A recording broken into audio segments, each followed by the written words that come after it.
Fala galera, bem-vindos a mais um Papo 10 aqui pelo canal do Arquibancada Tricolor, em uma semana que começou com a vitória do São Paulo sobre o Corinthians, num clássico no domingo passado. Acho que uma vitória muito importante, que o São Paulo vinha de uma eliminação bem dolorida ali, para o Botafogo na Libertadores, precisava ganhar esse clássico de qualquer jeito. Eu reconheço que o time não foi bem, ali com 2 jogadores a mais poderia ter ido um pouco mais para cima para poder matar o jogo, acabou tomando um sufoco desnecessário ali, Depois fez o gol com o André Silva, 3-1, acabou ganhando o jogo, mas acho que de fato o importante era ganhar essa partida, ganhar esse clássico, virar a chavinha da eliminação para o Botafogo, Focar no brasileiro. Enfim, o Zubeldia na coletiva também bateu muito nessa tecla de que o time estava muito abatido, muito desgastado mentalmente, fisicamente. Então, por todos esses fatores, a vitória era o mais importante, era crucial fazer 3 pontos, crucial ganhar um clássico sobre um rival como o Corinthians, e pelo menos essa missão foi cumprida. O desempenho acaba ficando aí, inevitavelmente, em segundo plano. É verdade, como eu disse, que o time não foi bem, mas a gente espera que tenha sido só por conta da eliminação, e com essa semana de trabalho agora, essa semana livre que o São Paulo teve para poder treinar, para poder se recuperar, a gente espera que contra o Cuiabá, no jogo de hoje, a gente já consiga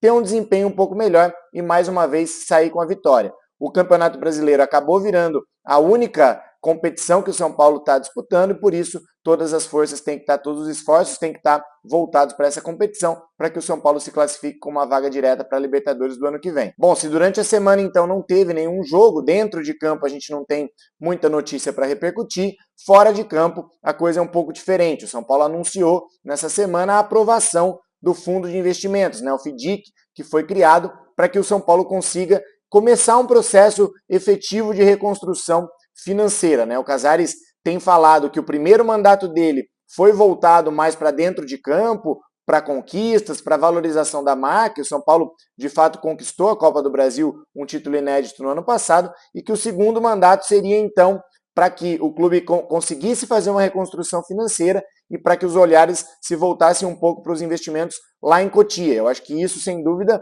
tem que ser visto com bons olhos. Se vai sair do discurso para a prática é uma outra conversa, mas de fato, então, o primeiro passo foi dado. O FIDIC foi aprovado pelo Conselho Deliberativo do São Paulo e agora é uma questão de tempo para captar investidores, para estruturar tudo direitinho e que isso seja de fato um primeiro passo muito importante para essa reconstrução de São Paulo. De forma bastante resumida, o São Paulo tem uma série de dívidas com vários bancos, e aí cada dívida tem um vencimento, tem um valor, tem os juros que os bancos cobram, que geralmente não são juros baixos, e o São Paulo pega esse bolo das principais dívidas e as mais caras e troca por um único credor. Então eu tenho uma dívida com 10 bancos, por exemplo, como eu disse, cada uma com um perfil, eu pego todas essas dívidas e troco, como se eu vendesse essas dívidas para um fundo de investimento, e aí em vez de eu dever para os 10 bancos, eu passo a dever somente para esse fundo em condições muito melhores, de juros menores, prazos mais alongados, e com isso,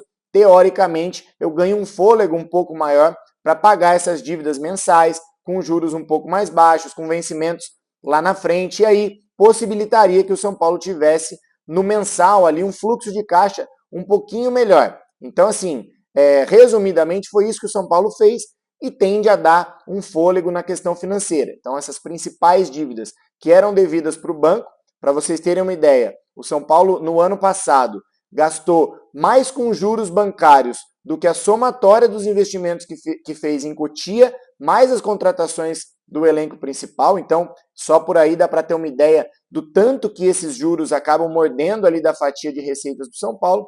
Então, agora justamente a ideia é você conseguir uma negociação com juros menores, e aí justamente por isso o fundo de investimento aparece na jogada, alongando um pouco mais o perfil dessa dívida. Bom, inicialmente esse fundo vai começar com cerca de 240 a 250 milhões de reais, que é o que se fala aí nas primeiras previsões, e aí justamente o São Paulo pega essa fatia da dívida um pouco mais perigosa, em termos de juros e de prazos, e troca então para o fundo de investimento. Em contrapartida, e eu acho que também é uma coisa que o torcedor tem que olhar com bons olhos, o São Paulo vai ter que assumir uma série de obrigações com esse fundo, como por exemplo, se obriga a partir do ano que vem a fechar com superávit no final do ano, ou seja, o São Paulo tem que apresentar um lucro no final do ano, não pode mais ficar apresentando prejuízos como vem acontecendo. O São Paulo vai ter um teto de gastos, inclusive no futebol, que muita gente pode ficar um pouco desconfiada e falar, putz, então agora o time vai perder a competitividade, vai ser cair para a Série B. Eu acho que é totalmente diferente.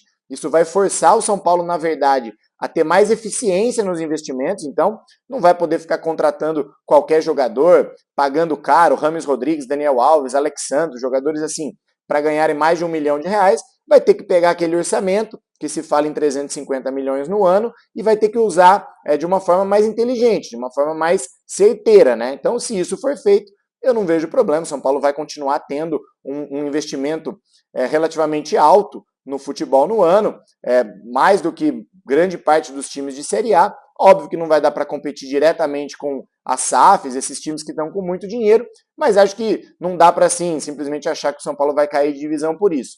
Então, essas obrigações, inclusive de governança, de transparência, o processo da CVM, do Fundo de Investimentos, é um processo público. Então, acho que tudo isso vai fazer com que o São Paulo consiga se controlar um pouco melhor, porque agora ele vai ser obrigado a fazer isso, e aí, teoricamente, se a gestão for bem feita, fazer investimentos melhores também, sem aquelas loucuras financeiras. Acho que é um passo necessário para o São Paulo. Paralelamente a isso, acho que os investimentos em Cotia e a ascensão de garotos da base vão fazer ainda mais sentido, porque sem tanto recurso para investir na compra de jogadores, a base reaparece como um fator muito importante dentro do clube.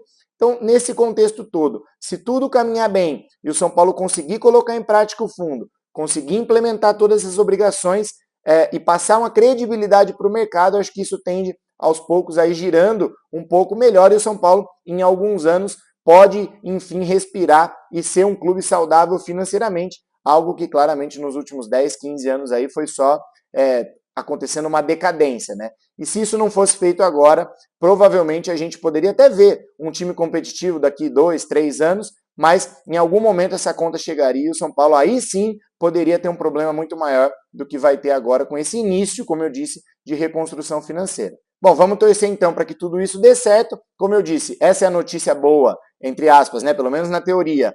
Fora de campo, dentro de campo, o time se preparou uma semana, vai enfrentar o Cuiabá fora de casa, um jogo importante para a gente se manter com as pretensões de classificação da Libertadores, pelo menos. Então vamos acompanhar o que o Zubeldia está preparando para esse time. Repito aqui o que eu disse na semana passada. Eu acho que todo esse planejamento, apesar de erros e acertos do Zubeldia, passa pela permanência dele para o ano que vem, a menos que alguma coisa muito extraordinária aconteça. Acho que não é o momento do São Paulo, com todo esse contexto de reformulação, de reconstrução financeira, pensar em troca de treinador agora para gastar mais com multa, com contratação, um novo projeto começando, enfim. Acho que tudo isso passa sim pela permanência do Zubeldia para o ano que vem, e a gente espera que esse processo de fritura, né, que já estava começando ali uns burburinhos, alguns setoristas da imprensa com bastante credibilidade falar que está tendo uma fritura do Zubeldia na Barra Funda, a gente espera que isso não passe de uma simples fumaça e que isso não vá para frente. Beleza? Vamos ver o São Paulo em campo hoje, então. Obrigado mais uma vez pela audiência de vocês. Se inscreve aí no canal do Arquibancada. Tamo junto. Um abraço.